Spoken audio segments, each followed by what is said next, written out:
A paz do Senhor, amados, um bom dia a todos. Eu espero que esteja tudo bem com você e com a sua casa. Hoje é o dia 323 da nossa leitura anual. Fique conosco.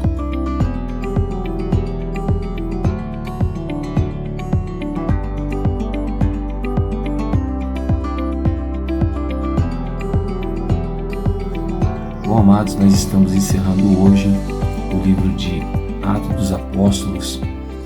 E a nossa porção diária de hoje vai do capítulo 25 até o capítulo 28, amém? Eu espero que você consiga separar um tempo nesse dia e se dedicar a essa leitura. Eu creio que Deus irá falar poderosamente ao seu coração. O nosso texto devocional de hoje vai se encontrar no capítulo 28, os versos 30 e 31, nos quais a palavra de Deus nos diz assim: Durante 2 anos, Paulo permaneceu na sua própria casa que tinha alugado, aonde recebia todos os que os procuravam, e pregava o reino de Deus e com toda ousadia ensinava as coisas referentes ao Senhor Jesus Cristo sem impedimento algum. Amém? Bom, nós vimos ontem que Paulo, ao ser duramente perseguido e caçado pelos judeus, ele vai ser acusado diante de Félix. E Félix parece não querer condenar Paulo. Félix, então, ele vai ser sucedido por Festo, e Festo parece também não querer condenar a Paulo, porque ao julgar a Paulo, ao analisar o caso de Paulo, ele não entende que Paulo cometeu algo tão grave. Porém, Paulo ele pede a Festo para que ele seja julgado por César, né?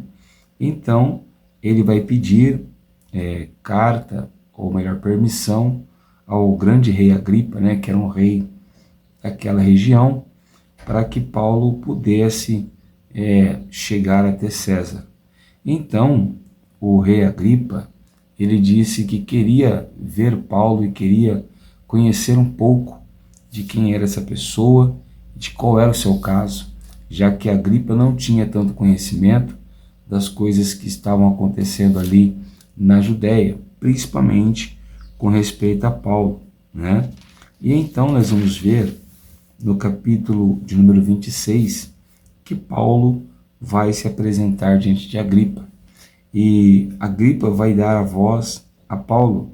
E novamente Paulo vai apresentar, se não me engano, pela 3ª vez, a sua defesa. Ele vai então contar quem ele era antes de ter encontro com Jesus. Ele vai mostrar que quando se encontrou com Jesus, Jesus lhe deu uma nova perspectiva, uma nova esperança, e essa esperança era o motivo pelo qual ele estava sendo perseguido. Que esperança, pastor? A esperança da ressurreição dentre os mortos, A esperança da vida eterna e a esperança de ver a Deus e viver eternamente. E essa esperança vinha incomodando muito aos judeus, porque ao mesmo passo que Paulo cria nessa esperança que Jesus nos deu, ele deveria condenar muitos atos judeus ensinados pela lei de Moisés, E então Paulo testemunha a respeito de quem ele era, da sua conversão e da pessoa de Jesus. E ele prova, mais uma vez, que o motivo dele estar sendo perseguido era o fato dele crer na ressurreição dos mortos em Cristo Jesus. Quando Paulo chega a este ponto, Festo, que havia levado Paulo a Agripa, ele grita no meio de todos, e ele diz: Você está louco, Paulo? Você está louco de tanto estudar? E então Paulo vai dizer que não está louco, muito pelo contrário, que todos os relatos que ele estava contando eram verdadeiros, que o Senhor realmente havia operado todas essas maravilhas e que ele realmente tinha vivenciado aquilo que ele estava contando. Então Agripa vai dizer assim para Paulo no capítulo 26 e no verso 28: por pouco você me convence a me tornar um cristão. Observa que a defesa de Paulo foi tão bem apresentada que o rei Agripa quase creu no Senhor Jesus. Talvez se Paulo tivesse tido mais alguns dias, mais algumas oportunidades, talvez ele teria se convertido ao Senhor, né? Então, no verso 29, Paulo nos dá um ensinamento sobre como nós devemos pregar às pessoas. E ele diz assim: peço a Deus que faça com que, por pouco ou por muito, não apenas o Senhor, ó Rei, mas todos os que hoje me ouvem venham a ser como eu, mas sem essas correntes. Então Paulo está dizendo: olha, Rei, na verdade, o meu desejo é que todos vocês crescem no Senhor Jesus, e assim como eu sou salvo, vocês também fossem salvos pela graça em Cristo Jesus, né? Então nós que pregamos, temos que pregar com essa convicção de que Deus pode converter a todos aqueles que nos ouvem, mesmo que a nossa pregação seja em defesa de nós mesmos ou do próprio Cristo, né? O importante é que nós preguemos para que todos sejam salvos. Então Agripa chega à conclusão de que Paulo não fez nada de mal, ele apenas está defendendo a sua fé, né? Porém, como Paulo havia apelado para César, ele não podia fazer de Paulo um homem livre, né? E nós sabemos que era plano de Deus para que ele fosse para Roma ter um encontro com César. Então, Agripa vai encaminhar Paulo aos cuidados de Júlio, um centurião, né? E esse Júlio, ele vai levar Paulo até Roma. E nós vamos ver que Paulo então encaminha uma viagem, né, longa, cansativa, e que provou ali aqueles homens durante aquele mar bravio, né? Então Paulo sai de Cesareia, passa por Sidom, de Sidom ele vai a Mirra, de Mirra ele vai a Creta, e até chegar à região da Cilícia, Paulo e os marinheiros enfrentam ali uma grande tempestade. E Paulo havia dito que eles não deveriam avançar, né? Porque o Senhor lhe havia falado que ele enfrentaria tempestades. Mas como eles não ouviram, então Paulo vai juntamente com eles. E eles enfrentam um tufão, um vento muito forte, que era chamado Euroaquilão, né? Eu acho que é assim que fala. E essa tempestade acaba literalmente levando o barco quase à destruição, ao ponto deles jogarem os seus bens, os seus pertences ao mar. Então, no meio daquela tempestade toda, daquele desespero, Paulo ele vai dizer para as pessoas ficarem tranquilas, porque o anjo do Senhor havia encontrado ele, e o anjo havia dito que ninguém ali iria perecer. Olha o que diz o capítulo 27 e o verso 22. Mas agora aconselho que tenham coragem, porque nenhuma vida se perderá, mas somente o navio. Porque esta mesma noite um anjo de Deus, a quem pertenço e a quem sirvo, esteve comigo dizendo: Paulo, não tenha medo. É preciso que você compareça diante de César, e eis que Deus, por sua graça, lhe deu todos esses que navegam com você. Portanto, senhores, tenham coragem, pois eu confio em Deus, que tudo vai acontecer conforme me foi dito. Meu Deus, que confiança, né? Então Paulo, ele vai dizer para os irmãos que estavam ali no navio, aqueles marinheiros, ele vai dizer assim: olha, acalmem o coração de vocês, tenham coragem, o navio vai ser destruído, mas nenhuma alma vai morrer, porque Deus quer que eu chegue até Roma. Então Paulo está dizendo que Deus com certeza iria cuidar deles. Depois Paulo vai encorajá-los, depois de 10 dias que esses homens estão preocupados, enfrentando esse mar bravio. 10 dias esses homens não comem, não se alimentam. Então Paulo incentiva eles a comer, dá graças a Deus. E nós vamos saber que depois de tudo isso, eles vão naufragar em uma ilha chamada Malta, né? E nessa ilha vai acontecer ali algumas coisas surpreendentes que vai fazer com que aqueles homens comecem a olhar para Paulo com um olhar diferente. O do mar já era suficiente, mas Deus tinha projetos, né? Então Paulo, ao chegar na ilha, ele é picado por uma víbora e todos esperavam que Paulo morresse ou adoecesse. E Paulo, chacoalhando a mão, joga a víbora na fogueira e nada acontece de mal a ele. Então as pessoas começam novamente, assim como já haviam feito, começam a achar que Paulo é um Deus, né?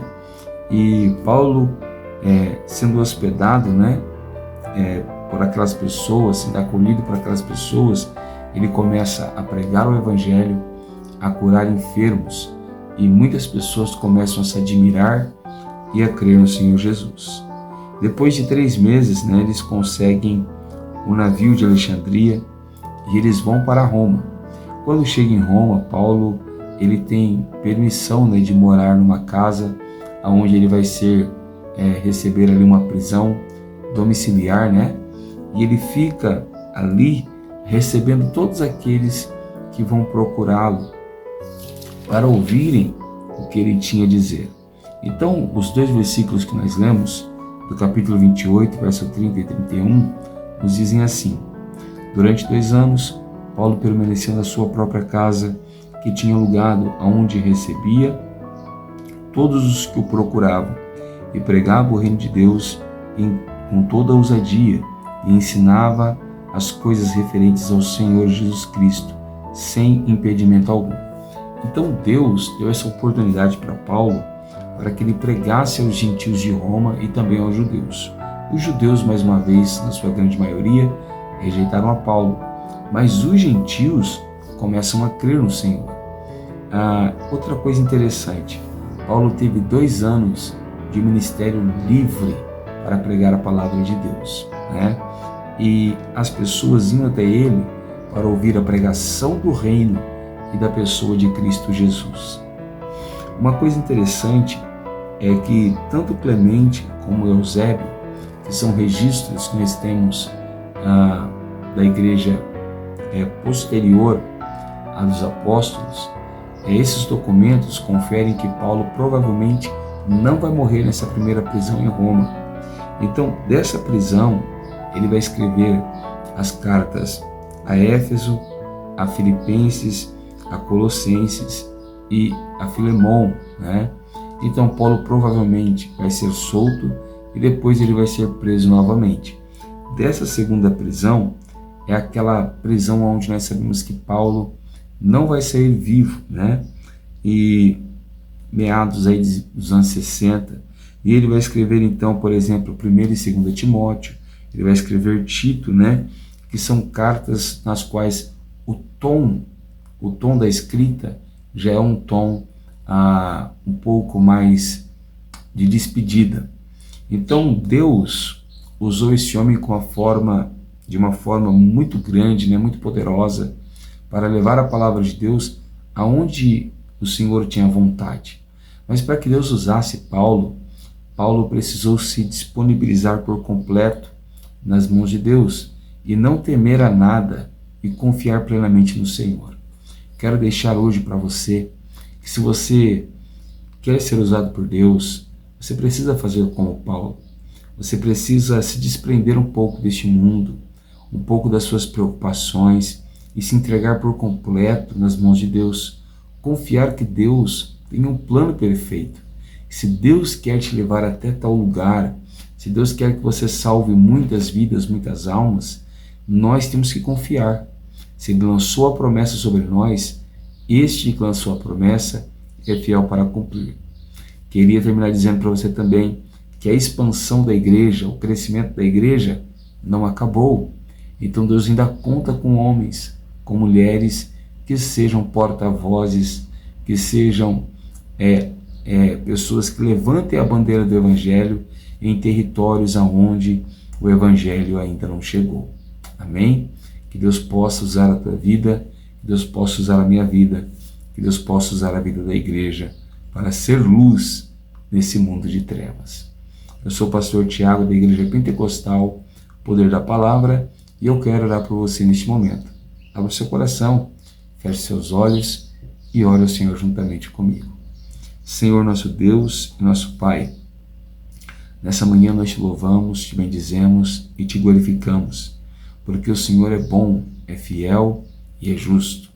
Senhor, o Senhor usou de uma forma gloriosa a vida de Paulo, por onde quer que ele passou, operando milagres, sinais e grandes maravilhas, mas principalmente através da exposição da tua palavra, convertendo e convencendo muitos corações a crerem no Senhor Jesus.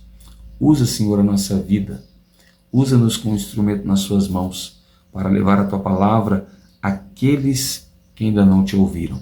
Que a sua poderosa mão esteja sobre nós, para guardar, para livrar e para proteger, mas principalmente para nos usar como instrumento de louvor ao Senhor. É assim que nós te pedimos e te agradecemos. Em nome de Jesus. Amém.